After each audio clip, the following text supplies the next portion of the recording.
we have Marc Durand leading off in the first frame of the Junior Singles Classic held at Bowl-A-Rama Lanes, the final match. Marc Durand has a brother and a sister.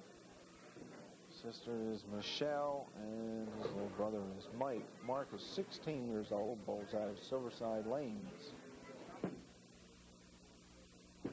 And on the spare shot, he makes the 2-5, and he has a spare in the first frame. He'll be giving Gene Carter 4 pins handicap in this match. And there's Gene Carter. Bowls out of First State Lanes. 2 very good bowlers in the junior program. Good follow through. But doesn't quite come up. He leaves the fence post. A 6 count for Gene Carter in the first frame.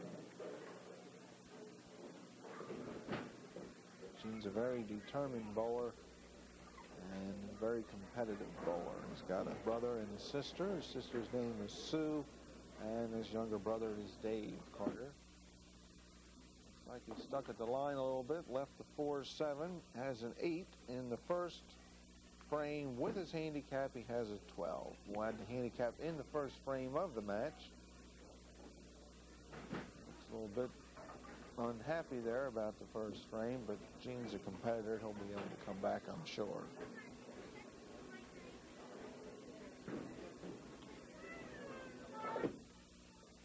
Good follow through. Still doesn't quite come up to the pocket. Has an 8 count. Leaves the 2-8, which is a very difficult spare to make. A lot of bowlers may think it's easy, but if you don't hit that spare just right, you're not going to make it. You're either going to get the first pin or you're going to get the back pin, but it's hard to get them both. You got to hit almost dead center. And, well, that's not quite the way I said to do it, but he ended up making the spare anyway. Here's Marc in his second frame. Both these bowlers bowled extremely well in the qualifying for the tournament.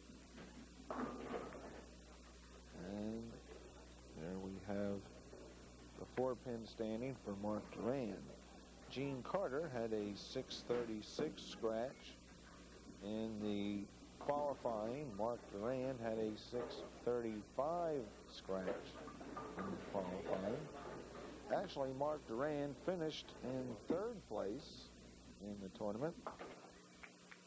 However, the 2nd place bowler, Marty Schofield, was not able to make the TV finals, so the 3rd place bowler ended up moving up into 2nd place, and that's how Marc Durand managed to get into the tournament. Marc's been bowling for about 4 years, and he gets some good coaching from his father. Almost left himself a split there. Left the 7-pin, which shouldn't be too difficult to get. Both these bowlers are the same age, and they're both carrying very close to the same average, just about 5 pins difference between the two. And Marc slips by the 7-pin, which may give the advantage back to Gene Carter. We'll see how Gene manages his 3rd frame. They both throw fingertip bowling balls, which is what your better bowlers most likely will be using. And there, again, he doesn't quite get up to the head pin on the first ball. He's going to have to make an adjustment rather soon, or Gene Carter is going to be in trouble. Left the 1, 2, 4.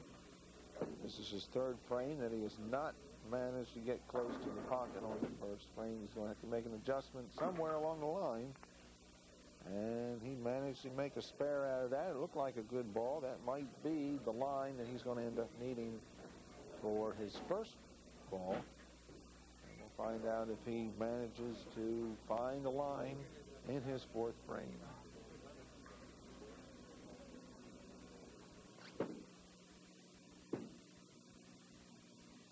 Good follow through. Well, he found the pocket, but left the 7-pin. Again, this should not be any problem for a right-handed bowler of his average and capabilities. There is just a one-pin difference now in the score. Marc Durand has 47 through 3, and Gene Carter 48 through 3, including the handicap. And Gene makes the spare. And it's now Marc Durand's chance to get himself into the game. He's one pin behind.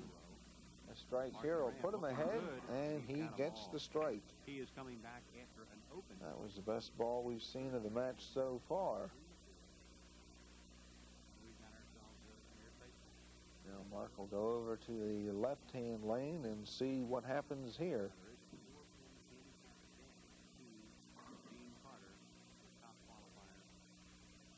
Good look of determination, good follow through. What happens? Hey, a double for Marc Durand. We're famous faces, exciting places, speeding cars, and See how the follow through goes in toward the center of his body, and then it swings back out to where it should be. But when it goes into the center of his body, he's in trouble. And I think Gene, I don't know what he changed to, but I know he just changed bowling balls. Yeah, he changed ball. For a 17-year-old to know what is working and what's not working, that's some good. heads-up bowling. Gene is a very good bowler. I'm a little surprised at the direction of his swing. Same thing again. You have a feeling he gets a collapsing strike, but do you have a feeling that he's trying to really crank it? Yeah, he's trying to help the ball a little too much. And the thing is, these things really take their toll in the late frame, like the 10th frame. If the match is close, I would have to go with somebody with a squarer swing, better knee bend, you know, because percentage-wise, that's the winner. Concord High School's Marc Durand. First time I've seen him bowl, he looks pretty good. And a triple. Well, he had scores of 179, 199, and a big 252 in the qualifying that one went in front of his body. Did you see how that went right in front of his face, and it was his first bad shot? And he leaves the 9-pin. Yeah.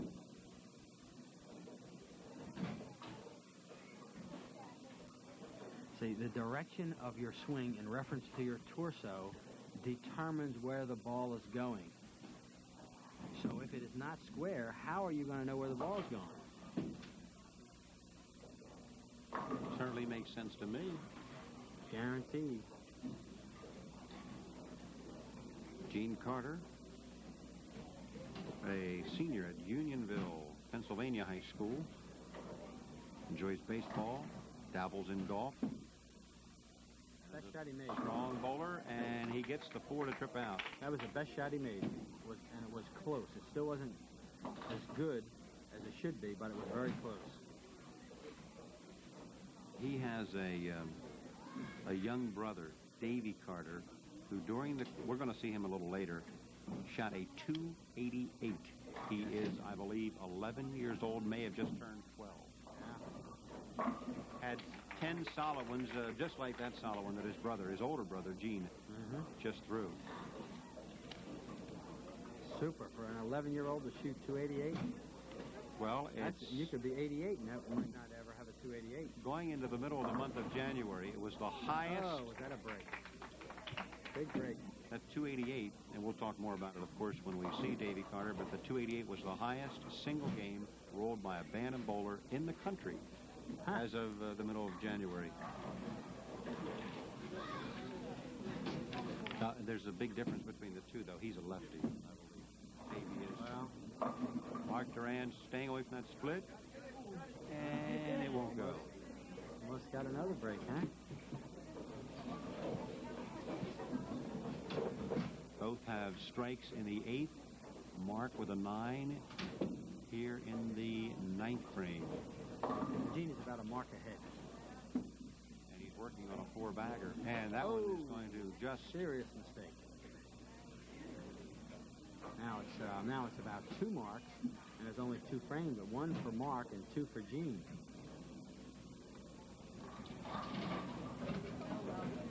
And Gene actually can put him away with a straight. Yeah, he should jump on this one. Good looking shot. Yeah. Oh, solid 10.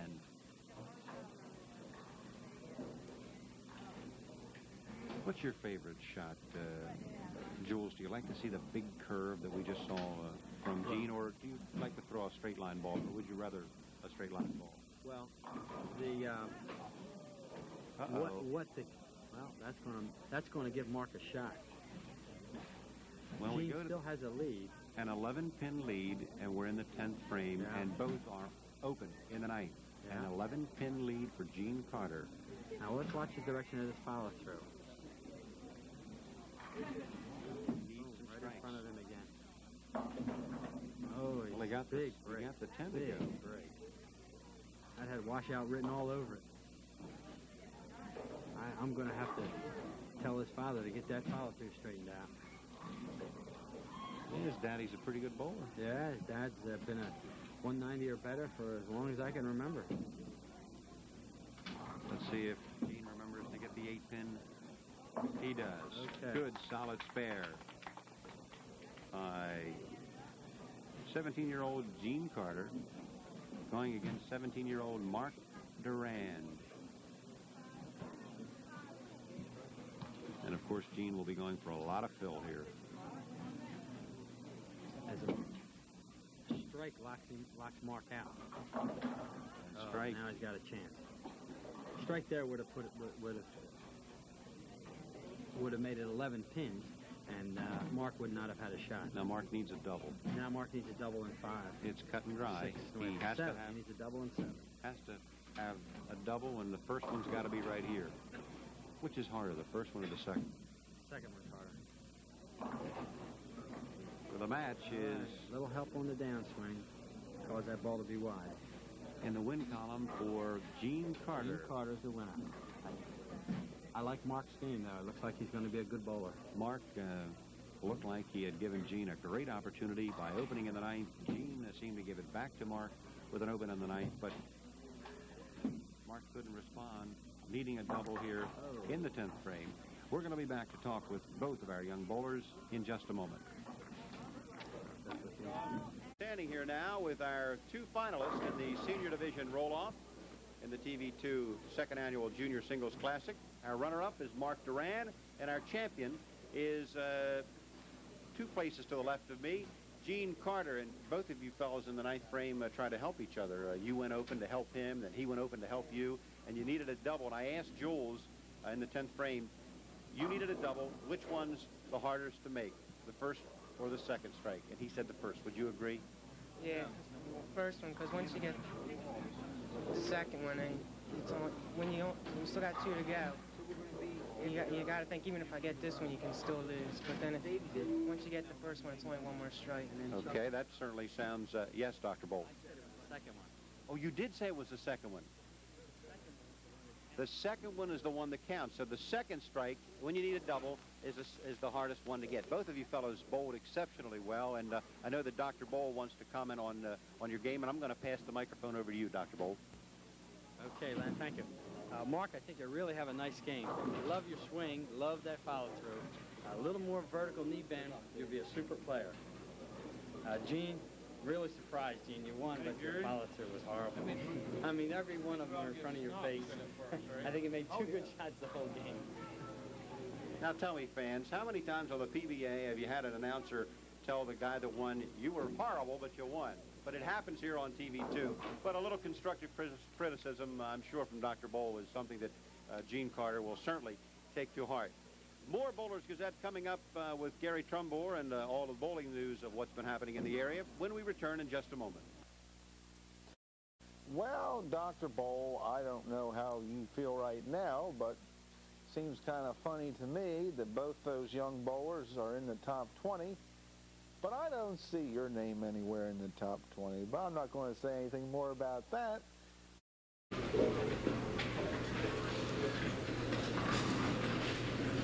Hello Hello, everyone. Welcome to another weekly edition of the Bowlers Gazette here on Rollins Cablevision Channel 2. This is Len Holmquist, and this evening we are at Bowl-O-Rama Lanes off Newcastle Avenue in Newcastle, Delaware, where we're going to be bringing you some actual TV2 bowling tournament competition.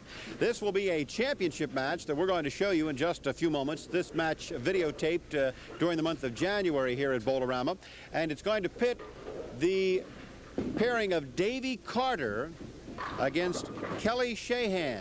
Now, these two young bowlers competed in the second annual TV2 Junior Singles Classic that was held at First 8 Lanes over the Christmas holiday. In the Bantam division, Davey was the top qualifier with a 6-12, and that's all scratch because he receives no handicap. Kelly shot a 550, but she's going to be the recipient of quite a bit of handicap in our championship match. She'll receive about 45 pins handicap.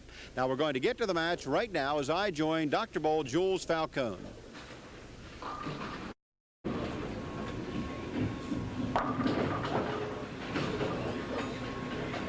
David Carter. Kelly lets her fly. Oh, my. How's that for a start, huh? Especially when you're receiving a lot of handicap, as she is, 45 pins handicap, and she opens with a boom, boom strike. And her balance is good. Now, this is young Davey Carter, and he wrote a story of his own in the qualifying portion of the tournament. All right, a lefty. He's going to go Brooklyn. Can't get the 4 to trip out. During the qualifying portion of the tournament at First 8 Lanes, Davey shot games of 171, 153, and then had them all on the brink of whatever. Pandemonium. Pandemonium. He had 10 strikes, solid strikes, and then, as one of the on-watchers told me, the onlookers told me, he dropped his shoulder, and he ended up with a 288. And as of the middle of January, the highest single game bowled by a Bantam bowler in the entire U.S. of A.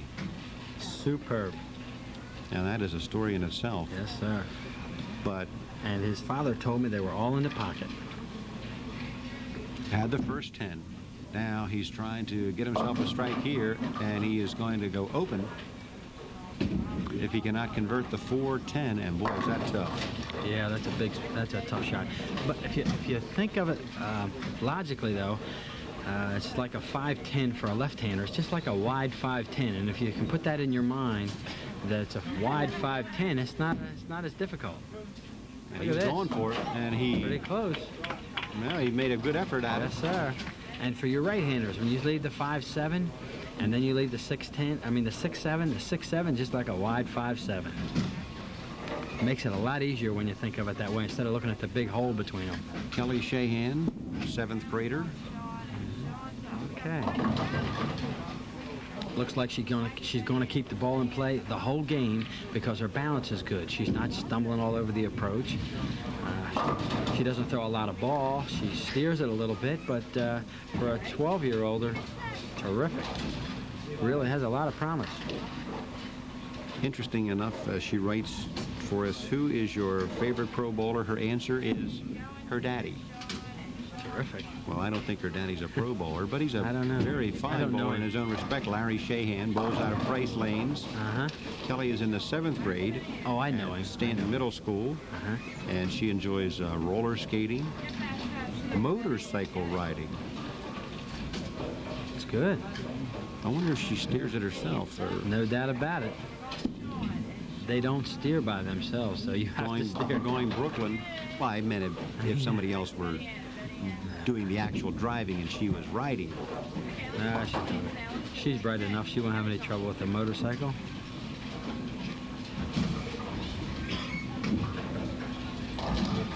Kelly Shahan lives on Wagoner Drive. I believe that's Woodland Heights, which is not too far from Price Lanes, where she's coached by Dee Donahue. Good shot. Oh, made it. All right. Good composure, too. I wish I'd relaxed. I was going to say, I wish I'd had a chance to ask her if she was nervous before we started. No, she's looked very composed. Her shots have looked absolutely composed. All right. Davey's having problems. Davey's all right. Davey seems to open his shoulder a little bit. And watch when he brings the ball into his backswing, his shoulder opens up, which means he'll roll it. He rolls it to the left. And that when you have an open shoulder, you have to get it back. If you don't get it back square, or if you go too far past square, you have a problem. It has to get back square. It's better if you don't move it at all. Watch the shoulder. 2-4-5. See how it opens? His right shoulder goes forward and his left shoulder comes back. But he covers the 2-4-5. Now, in order for him to work on that, he's going to have to draw his right arm back when he's in his downswing. I mean, when he's in his backswing, so that the left shoulder doesn't go back. Davey is in the 6th grade at Unionville, Pennsylvania Middle School. Nice legs. He's got real good knee bend, real good swing, real good follow through. He lets his shoulder, his rolling shoulders are going to kill him. He enjoys motorcycle riding. He enjoys soccer. And he's also a collector of coins and stamps. Mm-hmm. Very enterprising young fellow. Yes, sir. And the proud possessor of a 288. All right, good spare. 247. And we saw his brother win here just a little while ago. Gene beat good bowler Marc Durand. Marc Durand was the runner-up in the senior division championship title match that we brought you. Other ball keeps the balls in play. See, if your balance is good, you'll keep all the balls in play. And then you have to work on the fluid swing, good follow through, direction of your swing, knee bend, and things like that. But if your balance is failing, you don't have a chance to bowl well. Kelly takes her time and dries her hand off. Mm-hmm. Also was taking a look up at the score. She does have a commanding lead. Yeah. Oops. Look out. And she's going to run by. That's all right. The 7-pin. She's still got a lot of wood. That's a tough shot. Corner pins are never easy. Yeah. Even for you old-timers of the game. Yes, when you're shooting a corner pin, move across the lane opposite the pin. For example, if you're shooting a 10, you move to the left. If you're shooting a 7, you move to the right. Now, the most important thing after the shot, I'll explain. Again, she keeps the ball in play. She doesn't throw a lot of balls. She doesn't throw any hooks. She doesn't throw a big, high-rolling Mark Roth ball. But her balance is so good, she keeps the ball in play. Now back to the spares. The corner spares. You get to the left for the spares on the right, and to the right for the spares on the left. And the biggest thing is, in your mind, think of the spare as in the middle of the lane, because as you move to the left for a right-handed spare, the spare will be in the middle of the lane. Don't let the direction of the boards distort your thinking, and all of a sudden the spares will become very easy. Davey looks like he can't figure it out. Well, he may be a little bit nervous, and if you control the swing when you're a little bit nervous and you have a rolling shoulder like he does, see, it opens it up sort of like a golf swing. The little bit of tension in your swing will make that inconsistent, and you can't get it back square. And he has just chopped in frame number 5, and he has really got to start to put it together. Yeah. If he wants to. He has about a 7-pin lead scratch, but he has to give away 45, so he really has to get it together. And Kelly, remember. Good shot. Nope, crossed over, but he got it. Crosses over. Well, there's a pocket on both sides, as I've been told so many times. And when you're 12 years old, use them. I see some people that bowl 20 years that can't get that close. Kelly with a strike in the 5th frame. Up on 4 in the 6th. Okay, ball's in play again. She doesn't throw any shots that are like way out in the weeds where she's picking off 3 or 1 or something like that. All the balls are in play. Kelly averages 100. That's her current average. Wow, she looks so much better than that. She participates in junior league play at Price Lanes on Saturday morning. Dee Donahue, as I mentioned, is her coach. Dee, one of the better and longer-standing junior coaches in this area. Finish a little bit. He looks good. All right, good shot.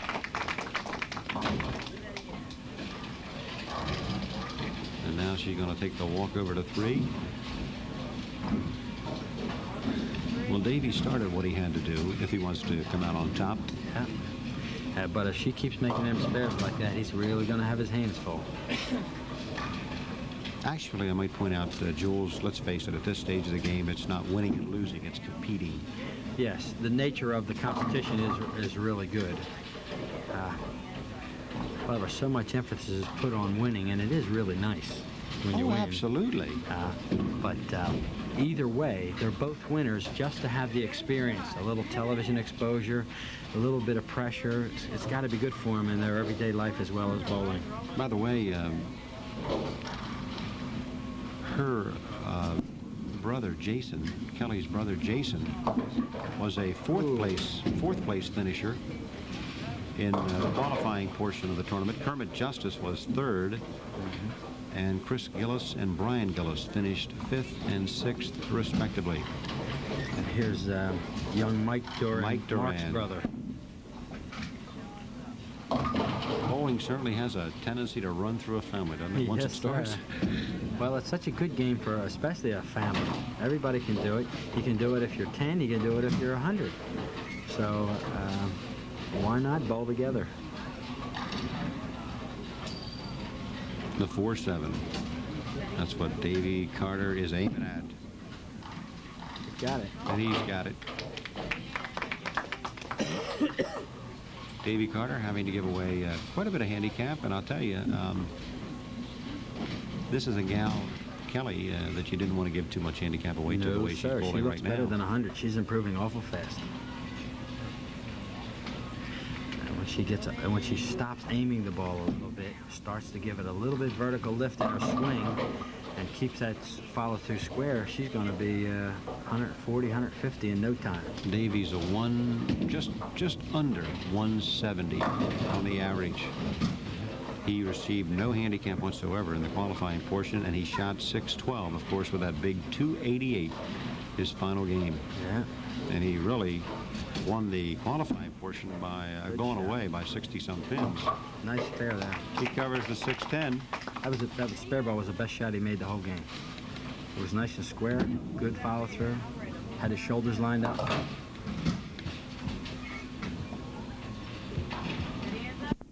Good shot. Carter-Shahan, and that one is going to be... All right.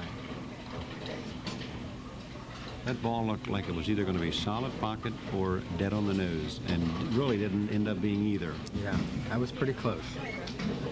She had a little bit of authority with that shot. She had a lot of assertiveness in her swing, a little bit more than she's had in the past few shots. She's been steering the ball a little bit. Good shot again.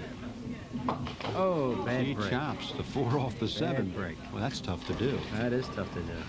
But she throws, her ball is so straight and so solid. That's a little more possible to happen with that type of ball. However, if she was shooting a spare on the right, she would be very unlikely to chop. Would be unlikely. Right. So, where you have an advantage, you have a disadvantage. Again, ball's in play, balance is good. She hits a head pin every time. And she gets the 9 to go. I don't think she's missed a head pin yet this game. No, she looks good. 100 is her average. Evidently, Daddy Larry is doing some fine instructions with her. Yes, sir. He's doing a good job. And also D.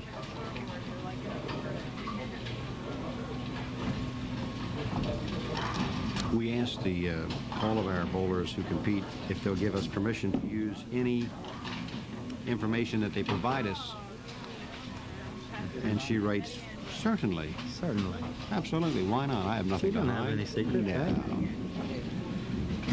12-year-old.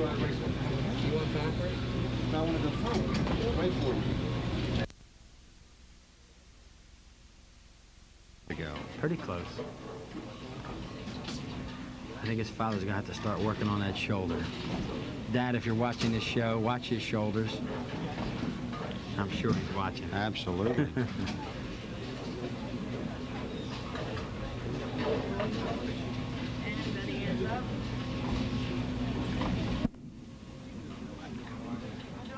Well, Davey keeps himself a little bit alive with the spare. He's been pretty tough. He's about the toughest 12-year-older I've seen come down the pike. He needs a couple of strikes that he had in that 288 game right here.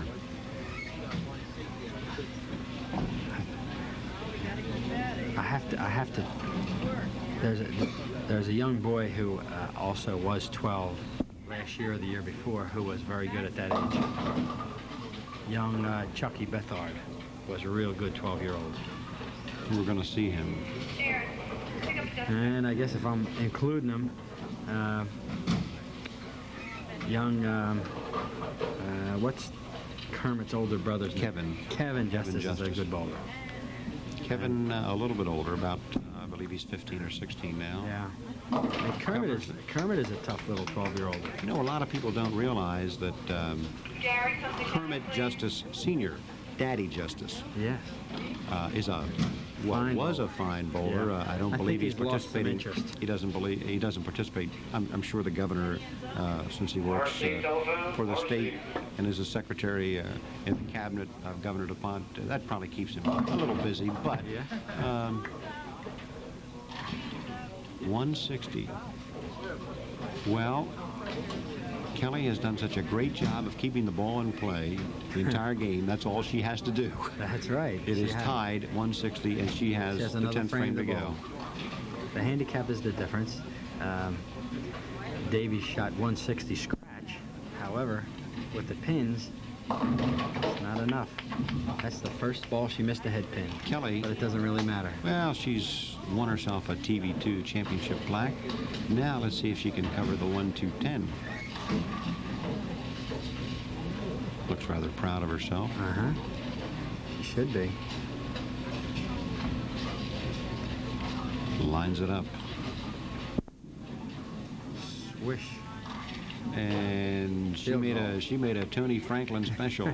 We'll be back to talk to our young bowlers. All right, she's the winner. Kelly Shahan and Davey Carter in just a moment. Will be Felicia Street, second place finisher in the qualifying segment of the tournament. And her nickname, as you can see on her little jersey, is Sweet Fee. Cute. I like that. Sweet Fee. She looked like she's got a sweet approach and swing, too. Yeah, to go she along sure with that. does. Sort of reminds me a little bit of that Kelly Shannon because of her balance, and she'll probably keep most of the balls in play. Just watch how clean she is. She's got a 2.5 mark pin advantage. Swish. Nice Going shot. for the 610, and she's got it. You know, it's funny, Jules, even from back here, when her ball hits the lane, you can tell how late that ball is. Yeah. Just by the sound of it. It's very, very late. Looks like about a 10-pounder. Here is Chucky-Bethard. He's got to pick himself up a 3-pin. Chuck is 17 years old. He's not only giving away some handicap, but he's giving away, was that 12 years old? 12 years old, not 17. I was just going to say. I was going to say. He looks That's a little old for the junior division, too. Yeah. My mistake. I apologize. I didn't mean to age you, Chuck. You must be thinking of his brother George, who's not 17 either, but he's a little bit older. Rather stern-looking Chucky-Bethard. 640 scratch, including games of 230 and 231 in the qualifying portion of the tournament, and he's got them all. All right. Got them all. Felicia is 13 years old, lives in the city of Wilmington. Her mom and dad, Mom Bernie and Dad Bill Reeves, they enjoy in bowling an awful lot. Good shot. She makes a nice shot. That was a little wide, but she's got great knee bend, great swing, great follow through. A little bit of practice, and that girl's on her way. Telephone call for Isabella. Current average is 113. I think she's having a little trouble with the lights. You see her squinting a little bit. Yeah, maybe.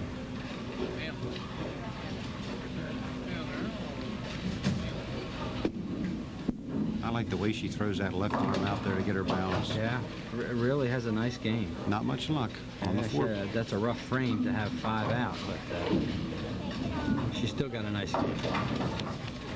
Her sister is sitting not too far away from us, and as Felicia came walking back, she said to her, "Shake it off." That's right. Truer bowler words I've never heard. I think I said that right. Yeah. Uh-oh. Big foul. Oh, that's right. Tough time to foul. That one hurt. Sure does. That's going to really take a dent out of them pins she's getting. Them 26 pins, there goes 10 of them. Well, I noticed on 4 before she was very close to the line, and evidently just got a little bit too close. Good Can shot. she make her spare? Yeah. Super. Almost an identical looking Yeah, shot. same kind of strike. So she comes back rather undaunted from her misfortune to fire a good-looking spare. Chuck Bethard, strike in the second, in the third, almost gets himself a double. Chucky's got good direction with his swing. However, right in his last step, he folds his upper body over at the waist, and it puts him all out of line. His leg kicks up, and he sort of has to try to realign his balance. He's a 156 average bowler. Yeah. Look He out. needs strength. What he has to do, he has to go bend down, but bend down with his knees instead of his weight. Don't bend at the waist, you want to bend at the legs. He has a common problem with people who've been bowling for a lot of years. Very common problem.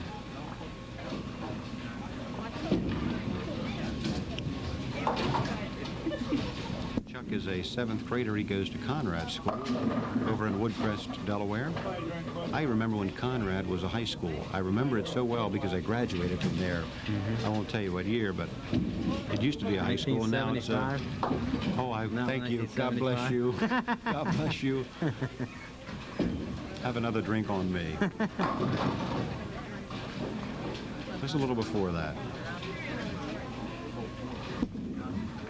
I know Chuck's mom, Cheryl, is very, very interested in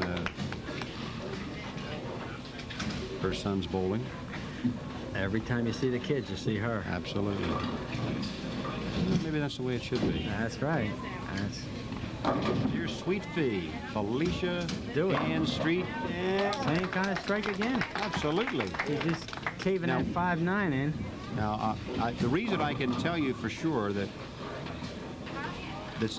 we're not showing you the same strike over and over again. We don't have replay. That's so right. She's doing it on her own That's every right. time. She's found that left side pocket, and she's going to live there.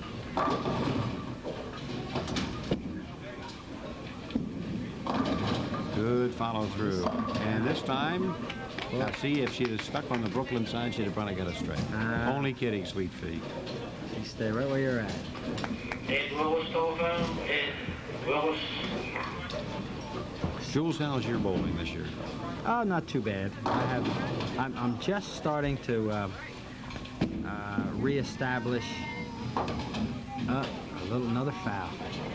Of course, she missed it anyway. Just starting to reestablish a practice program, because if you're going to be competitive, you can't practice sporadically. So I'm just starting, and within about 5 weeks, I should be up to about 50 games a week. And I'm just starting. I started about 25 games a week now, and within about 5 weeks, I'll be up to 50 games. And that's when you get sharp. You know, I can pass a message along. We've got a young fella from this area, Buddy Lovell, who has just been shooting gangbusters locally, and he is on, I hope that he's still on the Pro Tour when this show is shown. He ran into a problem because he did not practice before he went out on the tour. He did very well in his first tournament at Anaheim, California, cashed. Tied for 48. In his second tournament at Las Vegas, actually, he was in 17th spot going into the final round of the qualifying portion at Anaheim, and ran into thumb problems because he had not bowled a lot of games prior to going out. Yeah. His mother was in a telephone conversation, was telling me about it, and she said that was his problem. He fell apart the last 3 games because it didn't fall apart, his thumb. His hand didn't hold up. His hand didn't hold up, Yeah. and then he went on to Las Vegas, and his hand gave him more problems, and he went on to Alameda, California, and again he had hand problems, and hopefully by the time this show is shown, his hand problems have all been corrected, and he's back, you know, bowling the way he wants to bowl. Yeah. Well, like when I say I'm ready to practice 50 games, it does not mean that I'll be ready for the tour. No, I If I don't. was planning to get ready for the tour, I would have to be 80 to 100 games. You know, it's a different type of competition. Bowling 50 games a week and doing a little jogging and working out a little bit, you can compete in most competitions up to about 20 games and be competitive for 20 games. If you're going on a tour, you better be practicing 80 to 100 games a week. You better be running almost every day, and you better be exercising. Well, you know, it sounds like a lot when you say 80 to 100, but when you consider, let's say, the Pro Bowlers Tour, most of their tournaments, the qualifying portion is 42 games. Yes, That's I said 80 to 100 practice. I didn't say, I'm not counting that. I'm not counting that I'm at not all. counting leagues. I'm not counting all that other stuff. I'm counting practice. Let me ask you, Jules, the fellows that are on the Pro Tour, when they're bowling 42 games a week or whatever, 38, 42, 52, whatever it is, how much practice do they do besides that, do you imagine? Well, probably not too much practice during the week, maybe 50, 60 games. But if they miss a week, if they go home to miss a week, they probably bowl 100, 120, 30 games when they're at home. Of course, the games go a lot quicker in practice, and there's not the same pressures, but it enables you to work on a particular problem. That's 3 fouls for sweet feed. Now, she's using up her pins because young Chucky here has only missed one spare. and he's got them all. And he even gets a congratulatory applause from his opponent, Felicia. It was a good shot. The direction of his swing is superb. He just has to realign his upper body balance.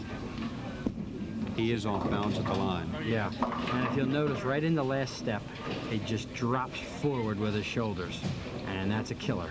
He has to keep his shoulders back and go down with his knees. What's his immediate remedy for the problem? That's as simple as that. I mean, that is one of the easy things to remedy. In other words, something in his brain is telling him he has to get lower. What he has chosen to do is use his drop over at the waist. He simply has to change that and go down at the legs. Now, the way to go down with the legs is on the next to last step is when the knee bend starts. And when you break your right leg, in the example of a right-hander next to last step, you automatically are breaking the left leg. And then it's a progressive motion that the left leg continues down. We got a very quick glimpse there on Felicia's follow-through, and she is really playing it very dangerous with that foul line. Yes, she is really close to the foul line. Well, she's fouled 3 times already, but she's living dangerously. She just and her game is. I watched her slide her feet on that ball, and she had to slide her feet sideways. Yeah, she may be just sliding a little bit too much. She might be just getting a little bit leery of the foul line too. She looks like a really good little bowler, and she averages 113. She looks like we're going to hear a lot from her in the future. See that nice, clean swing. And again, that pattern strike that she has, that's at least 4 of them. Well, she 2 were the foul with the spare. Right, she has 4 times put 10 pins into the pit, only 2 of them counted as strikes. Looks close. A little rich.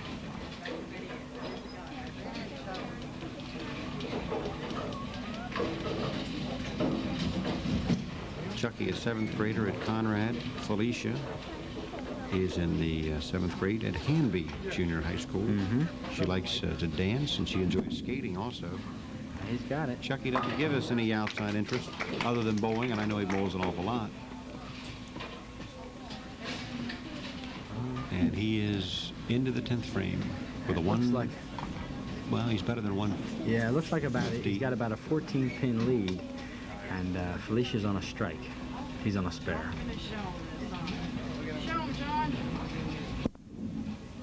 Looks like it's Jersey. Oh, tough spare. Tough spare. That's going to be the pack that's going to make it exactly 10. Now, if he makes the spare, he'll have a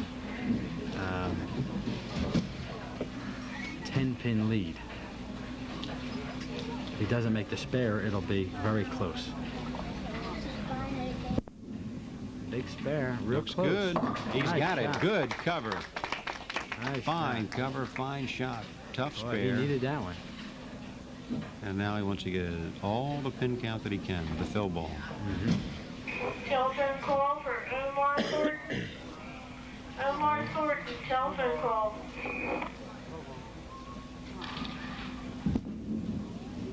Needs them all. Looks good. Okay. Now he leaves the 5-pin, but he's going to finish Felicia out can get 20 pins.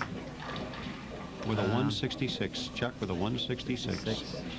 20 pins will give her 157. She needs a strike. She has to have a strike. Uh-oh, a little bit too far left. It got away from her. That's probably one of her bad balls for this game. Yeah. She's thrown so many nice ones. Yeah, and it's a shame about the 3 fouls. So Chuck Bethard is going to not only be the qualifying round leader, but also the champion. A little wide. A little wide, and we're going to be back to talk with our 2 young bowlers in just a moment. Nice game, though. Nice little bowlers.